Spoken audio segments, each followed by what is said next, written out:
حیرت کی بات یہ ہے کہ میری بات سن کر امی نے ہرگز منع نہ کیا، حالانکہ وہ اجنبی لوگوں پر بھروسہ بہت کم کیا کرتی تھی۔ میری بات سن کر ان کی آنکھوں میں آنسو اتر آئے، کہنے لگی بیٹی میں اس عورت کو اچھی طرح سے جانتی ہوں، تم اسے پڑھانے ضرور جاؤ اور انکل کے بارے میں کسی طرح کا گمان کرنے کی ضرورت نہیں ہے، وہ بہت اچھے آدمی ہیں۔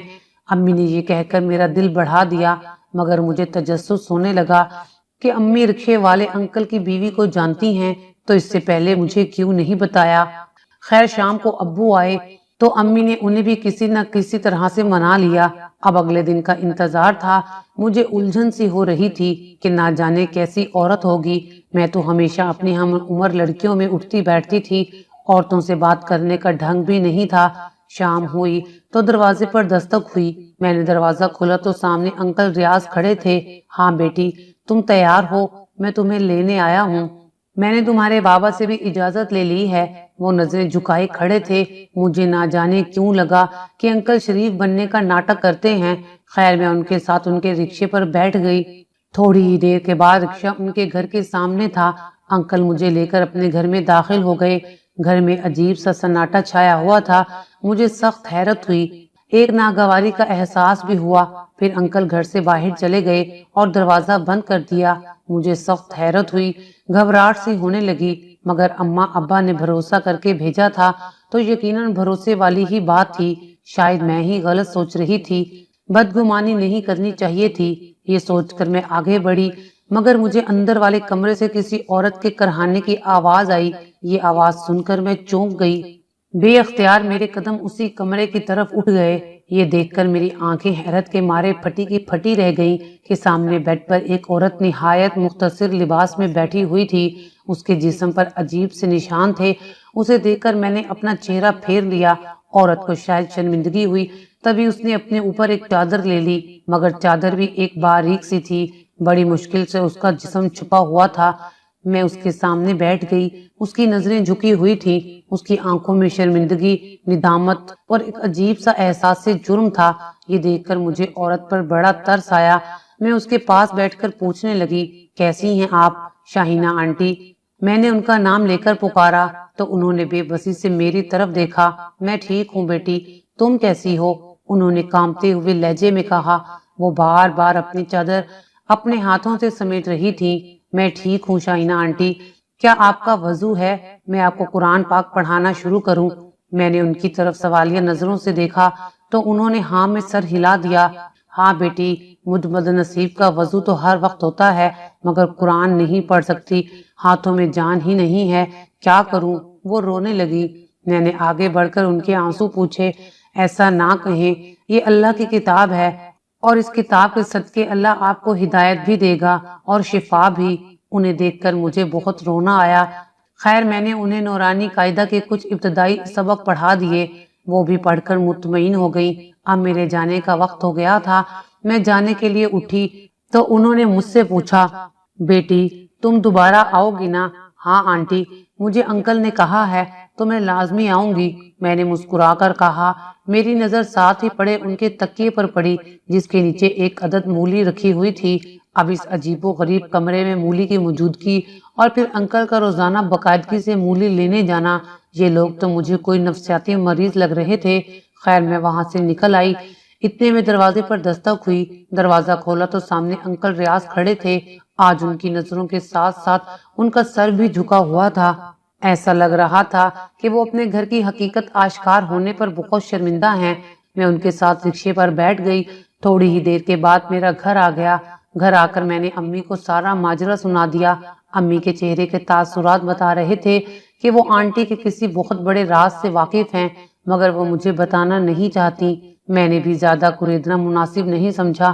انکل ریاض آئے تو میں ان کے ساتھ چلی گئی، مگر آج میں نے سوچ لیا تھا کہ انکل کی بیوی سے ان کا قصہ ضرور پوچھ کر رہوں گی۔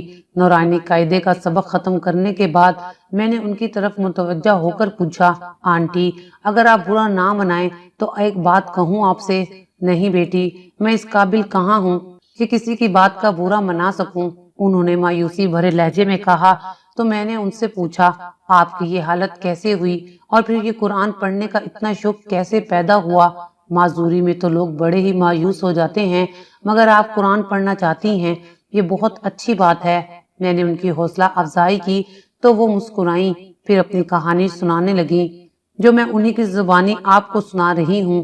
بیٹی، یہ ان وقتوں کی بات ہے جب دولت مند گھرانے کم ہی ہوا کرتے تھے اور موبائل فون تو نہ ہونے کے برابر تھے، مگر میں ایک بہت ہی امیر گھرانے سے تعلق رکھتی تھی۔ ہمارے پاس زندگی کی سبھی سہولیات موجود تھیں، مگر کہتے ہیں کہ خالی دماغ انسان کو گناہوں کی طرف لے جاتا ہے۔ میں بھی ان دنوں عجیب و غریب خیالات کی مالک تھی۔ میں جس کالج میں پڑھتی تھی وہاں میری 2 ہی سہیلیاں تھیں اور وہ بھی کھاتے پیتے گھرانے سے تعلق رکھتی تھیں۔ بیٹا، ہم غریبوں کا خوب مذاق اڑاتی۔ ہم تینوں پورے کالج میں بہت ہی بدتمیز لڑکیاں مشہور تھیں۔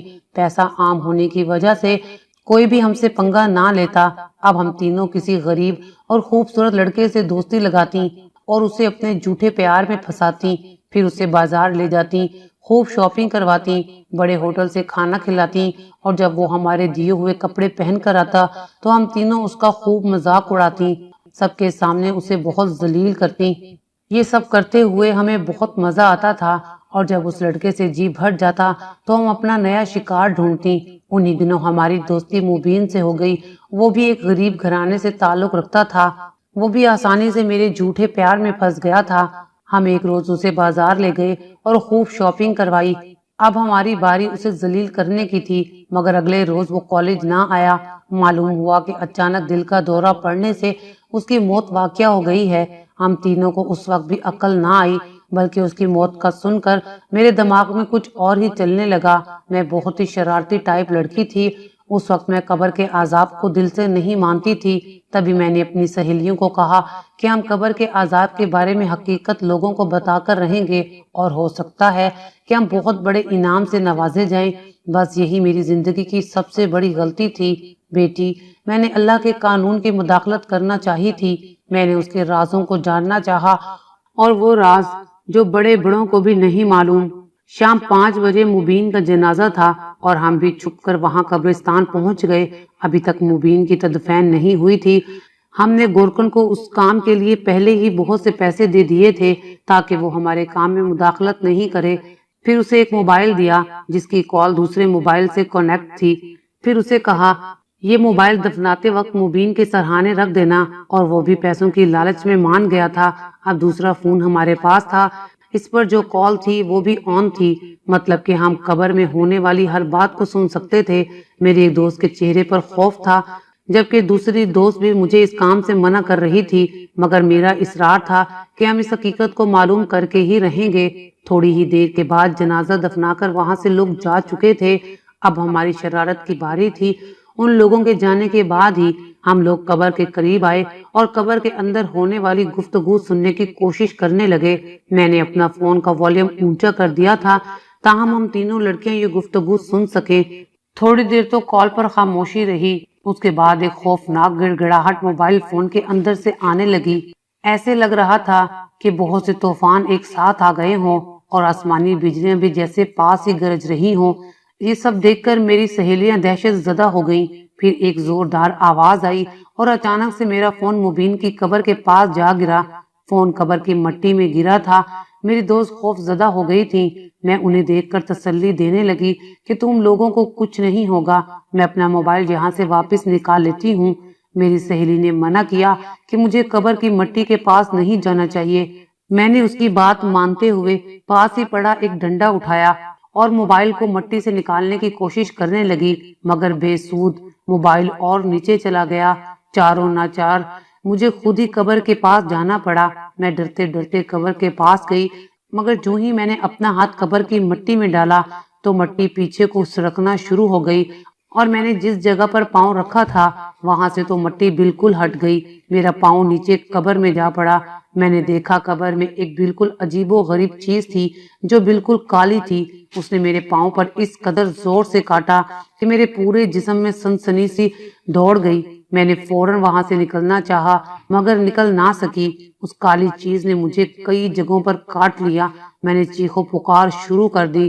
میرے دوستوں نے مجھے نکالنے کی کوشش کی مگر وہ ناکام رہے۔ تبھی میرے دوستوں نے چیخ چیخ کر محلے کے امام صاحب کو بلوایا۔ امام صاحب نے وہاں بیٹھ کر اللہ تعالیٰ سے دعا کی۔ میرے ماں باپ کو بھی اطلاع مل گئی تھی۔ میں قبر میں عجیب طریقے سے پھنسی ہوئی تھی۔ وہ عجیب و غریب چیز ابھی بھی میرے پاؤں پر کاٹ رہی تھی۔ ایسا لگتا تھا کہ میں درد سے مر جاؤں گی، مگر میری موت نے اتنی جلد کہاں آنا تھا۔ پھر میرے ماں باپ نے مجھے اس مصیبت سے نکالنے کے لیے ایک بڑا صدقہ کیا۔ تب کہیں جا کر اس چیز نے میرا پیچھا چھوڑا اور مجھے قبر سے نکال دیا گیا۔ میرے پاؤں پر عجیب و غریب قسم کے دانتوں کے نشان تھے۔ میرے پورے بدن پر عجیب سے نشان بن گئے اور جلن تھی کہ ختم ہونے کو نہیں آ رہی تھی۔ مجھے فوری طور پر ڈاکٹر کے پاس لے جایا گیا۔ انہوں نے مرہم پٹی تو کر دی، تھوڑے عرصے کے بعد زخم بھی بھر گیا، مگر دانتوں کے وہ نشان اور میرے جسم کی جلن کچھ کم نہیں ہوئی۔ میں اس قدر جلتی تھی کہ سردیوں میں بھی گرم کپڑے نہیں پہن سکتی تھی اور دن رات روتی تھی۔ شہر کے سبھی ڈاکٹروں نے میرا علاج کیا، مگر میں ٹھیک نہ ہوئی۔ انہی دنوں میری عمر تقریباً 20 سال ہو چکی تھی۔ ماں باپ میرے لیے رشتہ تلاش کر رہے تھے، مگر جن جن لوگوں کو میری اس حرکت کا علم تھا، ان لوگوں میں سے کسی نے بھی میرا رشتہ نہیں مانگا۔ میں اس بات پر بہت غم زدہ ہوتی تھی، مگر اب اس کے علاوہ کوئی چارہ نہیں تھا کہ میں اپنے نصیب سے سمجھوتا کر لوں۔ انہی دنوں ہمارے گھر میں مسجد کے وہی امام صاحب تشریف لے آئے۔ انہوں نے میری والدہ سے بات کی، مجھے کچھ دم درود وغیرہ کیا اور پھر کہنے لگے، میرا ایک شاگرد ہے جس کا آگے پیچھے کوئی نہیں ہے، اس کے پاس اپنے رشتہ داروں کا دیا ہوا ایک معمولی سا گھر ہے، رکشہ چلا کر اپنا گزر بسر کرتا ہے۔ اگر آپ چاہیں تو میں اس سے آپ کی بیٹی کی شادی کروا سکتا ہوں۔ اس بات کی میں آپ کو گارنٹی دیتا ہوں کہ لڑکا بہت شریف ہے، آپ کی بیٹی کو خوش رکھے گا، ان معاملات کو سمجھنے والا ہے، کبھی سے ماضی کا تانا نہیں دے گا۔ میرے والدین کو اور کیا چاہیے تھا، کیونکہ ایسی صورتحال میں میرا کسی معزز گھرانے میں رشتہ ہونا ناممکن سی بات تھی۔ خاندان کے تقریباً ہر شخص کو میری یہ داستان معلوم ہو چکی تھی۔ سب لوگ مجھ سے خوف کھاتے تھے۔ بہرحال امام صاحب کی گواہی دینے پر میرا نکاح ریاض سے کر دیا گیا۔ یہاں آنے کے بعد بھی میری حالت عجیب و غریب رہی، مگر ریاض کی صحبت میں کچھ سکون ملا۔ وہ انتہائی نیک انسان تھا، اس نے کبھی نماز نہیں چھوڑی تھی، جبکہ مجھے تو نماز، روزے اور قرآن کا سرے سے پتہ ہی نہیں تھا۔ ایک دن میں کچن میں کھانا بنا رہی تھی، میرے ہاتھ میں سخت جلن تھی کہ سبزی کاٹتے ہوئے میرا ہاتھ مولی پر لگا تو مجھے عجیب سی ٹھنڈک کا احساس ہوا۔ مولی کاٹ کر اپنے ہاتھوں اور بازو پر لگائی تو میری جلن کچھ کم ہوئی۔ اس دن کے بعد سے میں ہر وقت مولی اپنے پاس رکھتی ہوں، کیونکہ میں جو ہی مولی ہٹاتی تھی تو پھر سے جلن ہونے لگتی تھی۔ پھر ایک دن میرے شوہر نے دیکھا تو پوچھنے لگے کہ کیا ہوا ہے۔ میں نے انہیں سارا قصہ سنا دیا۔ وہ بولے، یہ کسی قسم کے داغ یا پھر کاٹنے کے نشان نہیں ہیں، بلکہ اللہ کے عذاب کا اثر ہے۔ اگر تم اللہ کی رضامندی حاصل کر لو، گناہوں کی معافی مانگ لو، تو یقیناً تمہارا یہ درد ختم ہو جائے گا۔ ریاض کی بات سے مجھے تسلی ہوئی، مگر پھر کوئی مجھے قرآن پڑھانے پر راضی نہیں تھا۔ آج برسوں بعد میرے شوہر نے تم پر اعتبار کیا ہے۔ تمہاری والدہ مجھے اچھی طرح جانتی ہیں، میری کہانی سے بھی واقف ہیں، سو اسی لیے انہوں نے تمہیں یہاں آنے کے لیے روکا نہیں۔ مجھے امید ہے کہ تم میری مدد کرو گی۔ یہ کہہ کر وہ خاتون خاموش ہو گئیں اور میرا دل اللہ کے خوف سے کانپنے لگا۔ اس کے بعد سے میں نے ان کے لیے باقاعدہ دعا کرنا شروع کر دی اور انہوں نے بھی قرآن پاک اور نمازوں پر خصوصی توجہ دی۔ تقریباً 1 سال کی معافیوں اور دعاؤں کے بعد ان کے جسم سے جلن ختم ہو چکی تھی اور وہ میری آج بھی شکر گزار ہیں کہ میں نے ان کی تاریک زندگی میں قرآن پاک کی روشنی لا کر انہیں اللہ تعالیٰ کے اس عذاب سے نجات دلانے کا سبب کیا۔ خدا ہم سب کو اللہ کے دیے ہوئے قانون اور قاعدوں پر آنکھیں بند کر کے یقین کرنے کی توفیق دے، ورنہ تو ہمارے لیے تباہی